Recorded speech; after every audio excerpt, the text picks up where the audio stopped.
listening to Give God 90, where we're not afraid of the tough biblical questions, because we will dig through the language, the culture, and the history to find the truth revealed in the words of our Creator. Hello, everyone. Happy Thursday. Glad you're letting us spend some time with you today. I am being closely monitored and supervised. Hello, everyone. Thanks for joining us. And if you could see the look I get every time I say that, you'd understand why I need it. If you're new here, we do like to have some fun while we do this. Also, if you're new, you might want to check out GiveGod90.com.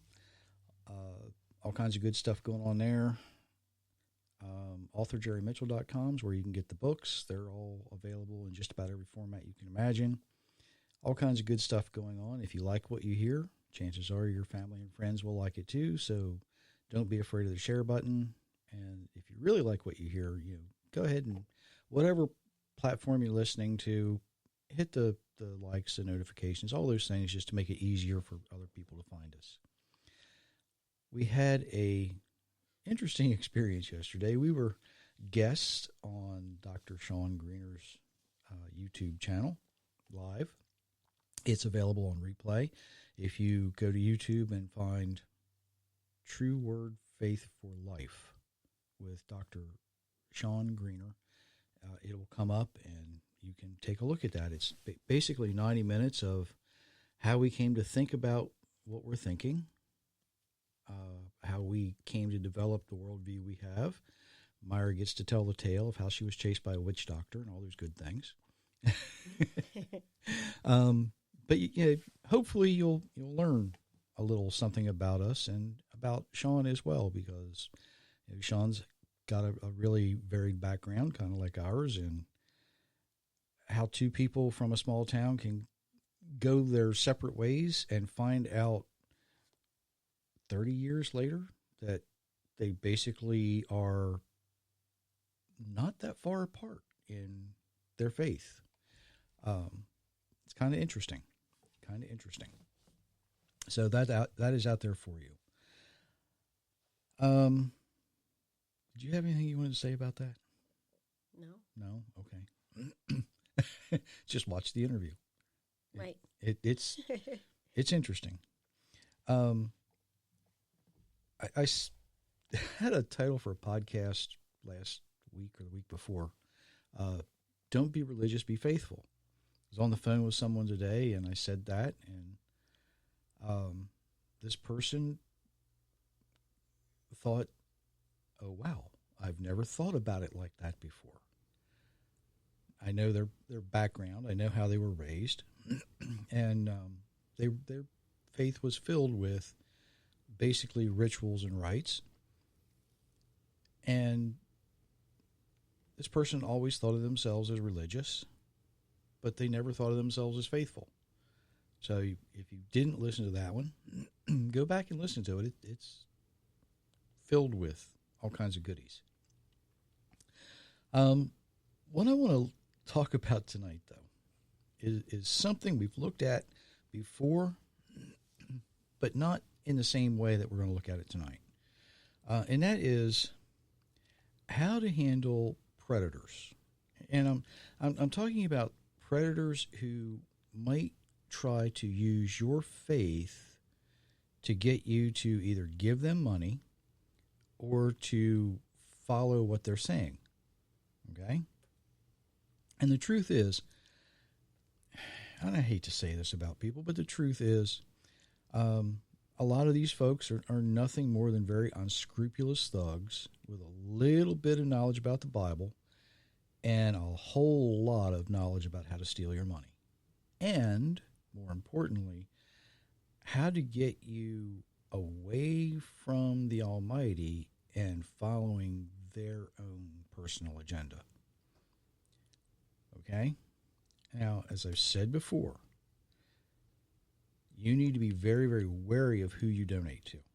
There's some very, very good organizations out there, and they're doing a lot of much-needed work. Okay? It's that simple. They're trying. The problem is some of these so-called charitable organizations, they have a way of going into an underdeveloped region. Doesn't matter where it is in the world. They'll put a small portion of what has been donated, into that community. They'll take their pictures, get their photo ops and all that stuff, keep using those pictures over and over and over again to get you to donate. And the problem is that when other people donate to them, the money doesn't go into any new projects. It doesn't go into any new communities. It goes into the pockets of the people running the organization. So how will you be able to know if someone is legitimate, or they're, for lack of a better word, laundering money for their own benefit, their own selfish greed? Take some time. Go to places like Charity Watch. That seems to be a reliable source of information. Beware, though, there are some places out there where these organizations will pay to get a better rating. Okay. Give.org is another one where you can view reports of various charities, their financial reports, and their other reports. A lot of these reports, they include their annual income expenses, where their money goes, how much they pay their chief operating officers and the chairman of the board and all those kind of things. I hope you choose to give, but when you choose to give wisely, right? I've talked to a lot of people who say they give, trusting God to use that money, and you know what they say. Maybe you said it yourself, right? I give in good faith. What they do with my money, they're accountable for. Well, you may be giving in good faith, but don't give blindly. That's ridiculous, right? You don't have to give to every charity that knocks on your door or calls you on the phone. Ask what they're about. And the line I like to use is, I'll look into it, right? I will look in, and a lot of times I do, unless I know it's a bogus charity. I'll look into this and see where your money's going, how it's being spent, but I choose who I give my money to. That's my choice, and it should be your choice as well. Think about it this way. You're giving money to help the people who need help, right? And hopefully you're not giving to an organization whose CEO might be making over $500,000 a year. And I'm not saying that some of these folks aren't worth that. Running a charity organization is a huge, huge job, and a workman is worthy of their wages.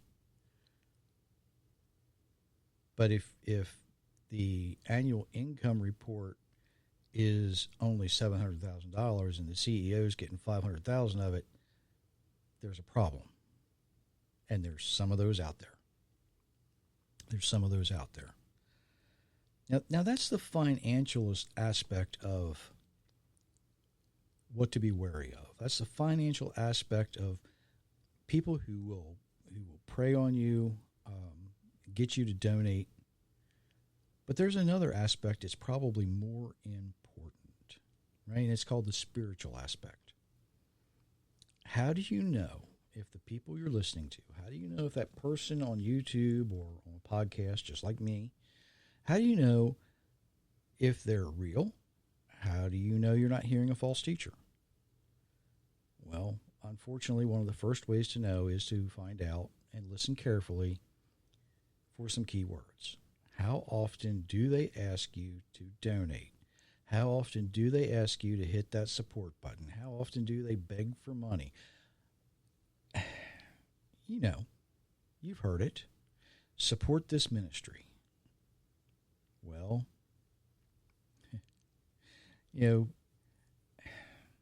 and I've seen this on a couple of websites. if you want to support a ministry, they will, for your convenience, put a recurring charge on your credit card for just a few dollars a month, so you don't have to worry about it. You just keep paying for it, and you might not realize it. When someone asks for money often, it's probably a pretty good sign that they might not be as legitimate as they should be. Once, I don't even think we mention it once per podcast. I don't know when the last time I mentioned it was. All I'm asking for is, hey, if you buy my books, it'll pay for what we're doing, right? Mm-hmm. But if somebody continually says, support this ministry, do this, donate here, that's probably not a good idea, right? And there's something more dangerous out there, though. Much more dangerous. There's some things out there in the world, some people out there in the world who will tell you things you just flat out shouldn't listen to. And Myra's going to read a couple passages there. If you want to read those first couple. Jesus answered, "Be careful that no one fools you. Many people will come in my name. They will say, 'I am the Christ,' and they will fool many people." Matthew chapter 24, verses 4 and 5. At that time, someone might say to you, "Look, there's the Christ." Or another person might say, "There he is." But don't believe him. False Christs and false prophets will come and perform great things and miracles. They will do these things to people God has chosen. They will fool them if it is possible. Now, I have warned you about this before it happens. If people tell you the Christ is in the desert, don't go there. If they say the Christ is in the inner room, don't believe it. When the Son of Man comes, he will be seen by everyone. It will be like lightning flashing in the sky that can be seen everywhere. Matthew chapter 24, verses 23 and through 27. All right. So we have a good explanation of how Christians might be tricked. Because, let's face it, Christians are going to read the New Testament, right? Now, our Jewish friends are a little different. How are they supposed to know? How are they supposed to know if they're being tricked, if they're being fooled, if they're being asked to follow a false teacher? Well, it's kind of complicated, but if you want to read that next passage. A prophet or someone who tells the future with dreams might come to you. He might say he will show you a miracle or a sign. The miracle or sign might even happen. Then he might say, "Let's serve other gods. These are gods you have not known. And let's worship them." But you must not listen to that prophet or dreamer. The Lord your God is testing you. He is finding out if you love him with your whole being. Serve only the Lord your God. Respect him. Keep his commands and obey him. Serve him and be loyal to him. Deuteronomy chapter 13, verses 1 through 4. Okay. Now, I've got to say, I've heard Christians talk about evangelizing to Jews. I've read things on websites about evangelizing Jesus to Jews. They want them to believe in Jesus, right? Well, there's a problem. There's a big problem. The evangelizers begin with the Son. They begin with Jesus. The Jewish people know who Jesus is. They understand who he is, okay? Just saying. They all know. They all know. But when Christians begin with the Son, it is offensive to them.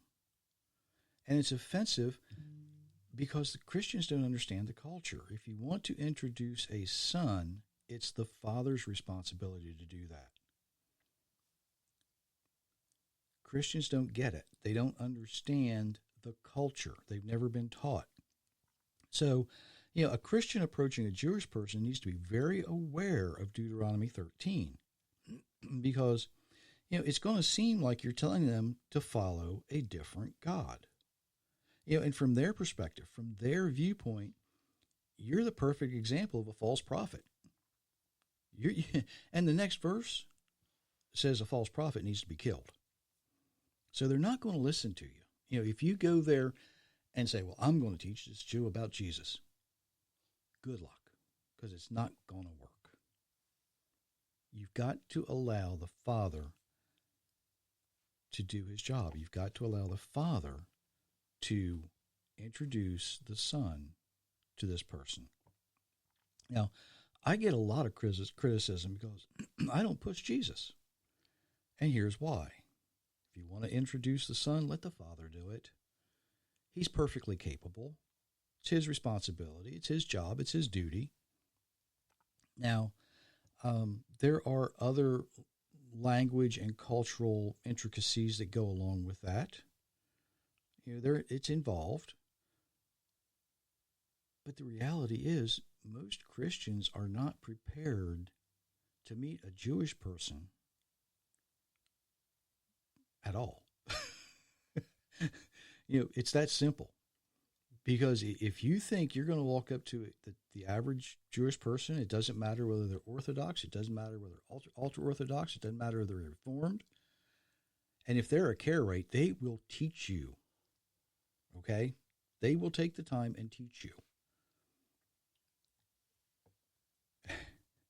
But if you don't understand Deuteronomy 13 is their starting point for teachers, you have already failed. You will not be respected. You will not be listened to. When the Father chooses to introduce his Son, he will do it to who or whom he chooses, and he will do it when the time is right. And he will know when the time is right. You won't, but the Father will. Part of the problem is Christians need to trust God more, right?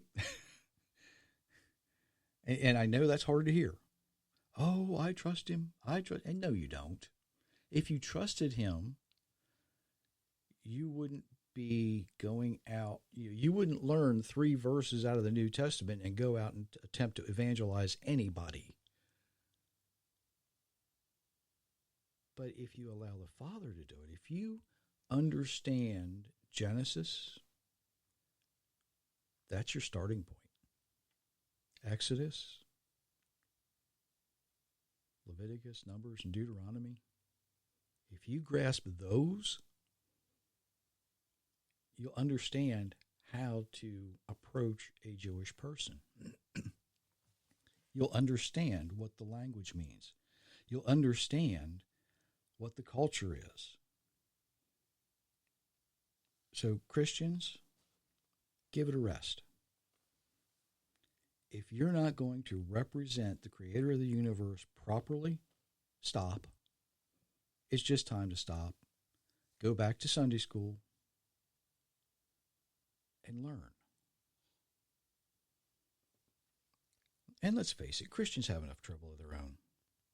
They have been hounded by 2,000 years of traditions and legends that have become church doctrine, and it's not all the same.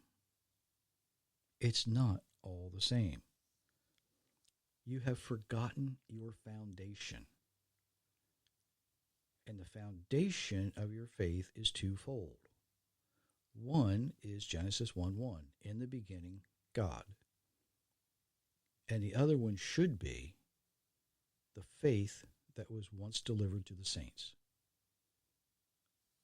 When you understand what that faith is,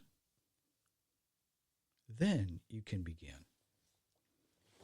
Then you will understand how not to be fooled by false teachers. You will understand how to recognize when somebody is leading you down a path that isn't correct.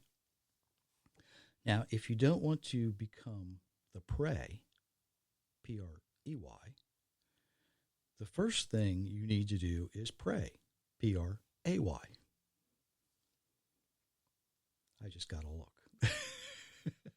But it's true, right? If you don't want to get eaten, if you don't want to get chewed up and spit out, if you don't want to lose your life savings, if you don't want to lose your soul, pray. P-R-A-Y. And then listen. Don't just say, Lord, I've got to go out there and do this. That's not prayer. That's telling or attempting to tell the creator of the universe what you want to do. He's going to laugh at you and say, you're going to fall flat on your face, and I'm going to make sure you do. You have to learn how to listen to the Almighty. You do that through prayer. You do that through study. And you don't just blindly follow some person who's attempting to teach you to go out and bring members into a church. If all you want to do is build your church community, then go invite them to church. But if you really are concerned about attempting to bring people into a relationship with the Almighty, do it, represent him properly. You see, we need to learn to listen to what people are trying to tell you. We have to listen critically, and we don't do that anymore. If somebody's using a little bit of scripture and a whole lot of something else, they're probably attempting to trick you and deceive you, right? They're probably attempting to say, let's go follow this other God. And it might be them. It very well might be them. You see, people like to push their own agenda. Doesn't matter what it is. Now, they might think that that agenda is in agreement with the Almighty's agenda, but it usually isn't. It's usually in agreement with either a church doctrine or their own, biased belief. If what they're saying is agreeing with the Bible, or if what they're saying is in conflict with the Bible, that's what you're listening for. Now, I know we all want to believe, people are doing their best. Well, some of them are doing the best for themselves and not to help others. And what I want you to hear, what I hope you get out of this, is you have to listen to these folks. You have to understand exactly what they're saying. Because if they're telling you something you want to hear, that might not be what you need to hear. Right? If they're telling you something that makes you feel good, if they're telling you something that, that just sounds so wonderful. What you might need to hear is there are people in this world who will try to take advantage of you. There are people in this world who will try to deceive you. Now, I'm not trying to deceive you. I'm trying to tell you not to be deceived. I'm trying to say, pay attention to what you hear. Be careful where you spend your money. Be careful where and with whom you put your heart and your soul. Be very, very wary, because there are a lot of people out there. Some have good intentions, some have evil intentions, but both can separate you from the Almighty, but only when you let them. Sometimes that's a hard lesson to learn. Sometimes people never learn that lesson. And they bounce around from this person to that person, this church to that church, maybe this rabbi to that rabbi, this religion to that religion, and they never understand why they keep getting tricked. They keep getting fooled. The reason why is they're not actually listening. They might hear the words, but they're not listening. If you're listening to someone and they say, oh, if we only had another $1 million, we could do this, and it's only going to cost each of our listeners $5 a week, $20 a month. That's all it takes to do this. Well, you might want to really look into what they're doing. You might really want to look into what's happening. Maybe you might be listening to somebody and say, oh, if you just pray this prayer, then everything will be wonderful and great in the world. Have you read the Bible? Have you really read it? Maybe you're listening to somebody and like, oh, we just can't wait till Jesus comes back. Have you actually read the prophets? Amos says, don't be in a hurry. Don't rush it. Don't push it. Don't desire it. Because when he shows up, it's not going to be pretty. There's a reason that 1,000-year reign lasts 1,000 years. And it's not going to be pretty. Be very, very careful who you listen to. And if you hear something you want to hear instead of something you need to hear, run. Run as fast as you can. Once you're away from them, stop, find a quiet place, and pray. It's that simple. Listen to God.